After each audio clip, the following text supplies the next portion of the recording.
Thank you so much. I'm very sure that you're happy that we are here, and I know that you're thinking about something. That why is Adeniji Dari putting on a native, and Yoruba will call it Ankara or Jessamo. Actually, that is not the case. It's just that we are here actually in look at that. And last week, Honorable was in his native attire, so we did a switching. So it's just like maybe a pre-planned something. My name still remains Adeniji Dari. This is Face to Face. I'm here with my wonderful friend. Ojumayo, once again, welcome to our program, Face to Face. I will not just say post and Independence Day or whatever. Nigeria was 61 few days ago, actually 2 days ago, and the celebration was not what we expected. But we are going to start from there.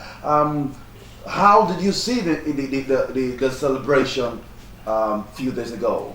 Well, it was a sight that really shocked me so much because ever since the time we've been celebrating Democracy Day, Independence Day, so to say, it has never been so cold like this past 2 days. You're right. When I was going to, normally in my place of work, we always have the code, the dress code of green and white. Yeah. So we are expecting the HR to as well send the circular that, okay, come into the office, make sure you dress in green, white, green. Yeah. Nothing like that occurred. Not naturally when I get to work as well. I look around me, nobody's putting on green and white. And to make it even terrible, we didn't even wish ourselves Happy Independence Day. The only thing we just said, Happy New Month. And it gets to a time around, getting to around 6 o'clock because I went to one of our other branches and there's one of the security that said, "Sir, Happy Democracy Day." I looked at him, I was like,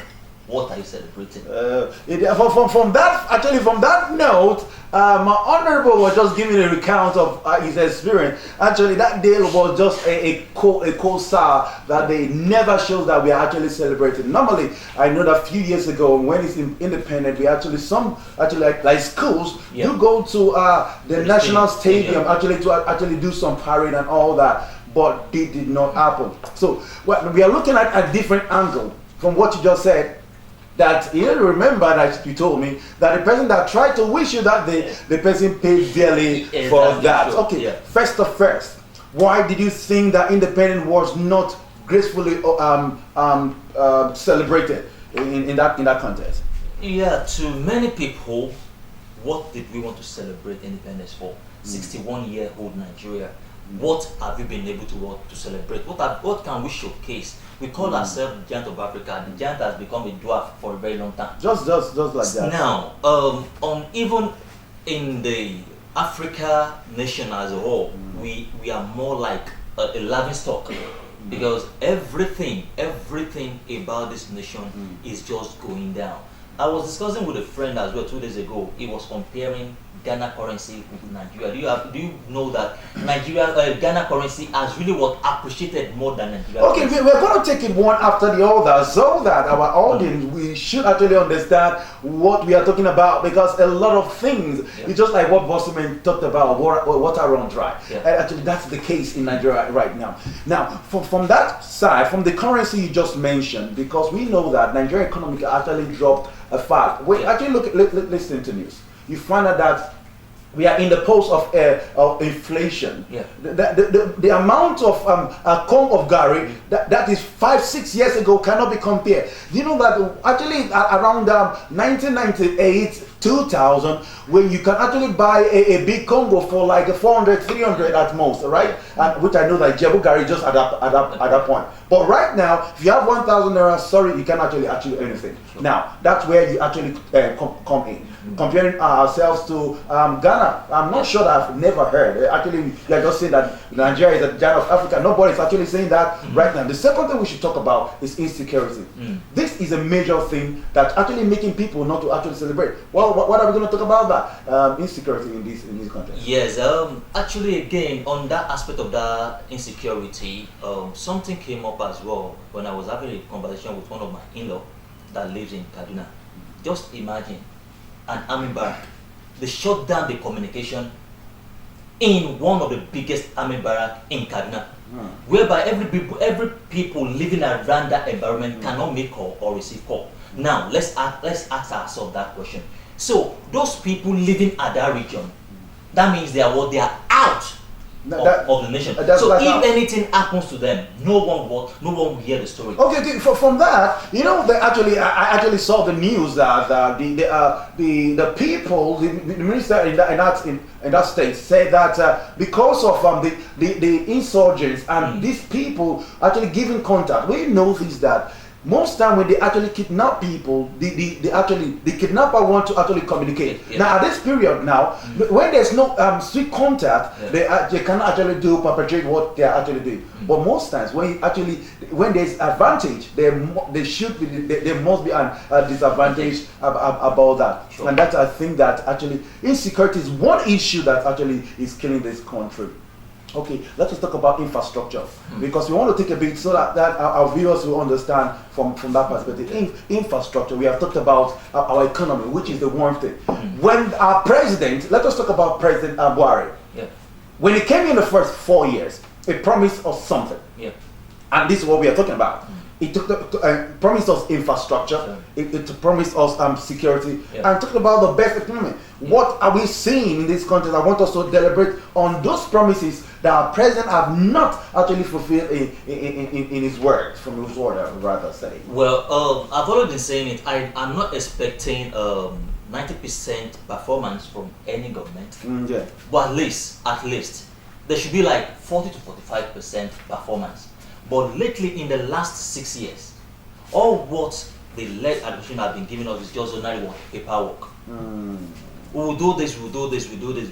What have we been able to achieve? The next thing we always read it in the newspaper, like every month the youth are benefiting 5,000 naira from the federal government, which I keep on asking myself. I have many youth around me. I will ask them, for this month, have you received 5,000 naira monthly allowance from the federal government? They will say, sir, that one is just a paperwork. Maybe you should ask for start from 1,000, not even to 5,000. You understand? Now, we all travel we plow our road daily. We know how terrible our road is. We know how terrible our schools building and school environment is. Serious. We know how our workers are not being treated very well.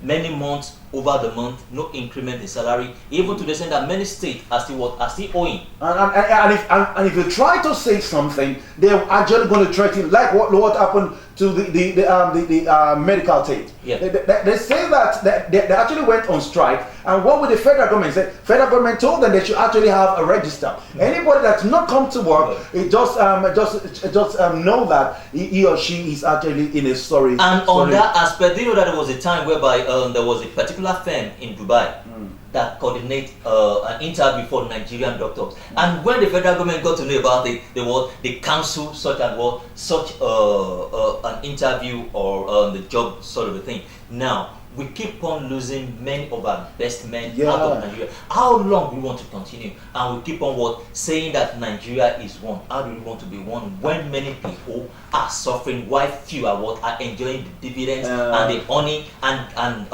the milk of the nation? It's such unfortunate because looking at everything together, we know that Nigeria as a nation actually have not done well. If a 61-year-old person does not know the left to the right, that means there's a problem. Now, let us quickly check this before we are going to round up.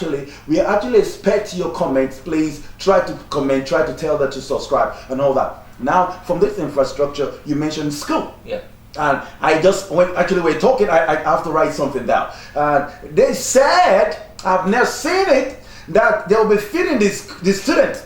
And during COVID-19, when we know that people did not actually go to school, our president came out to say that they have to set aside money. Which line to on this issue? Well, we know that lies has been the order of the day in government dispensation, and the most terrible thing is that they are telling us lie, and they are letting us know that they are telling us the lie. They are putting that finger into our eye that yes, we are lying to you, and there's nothing.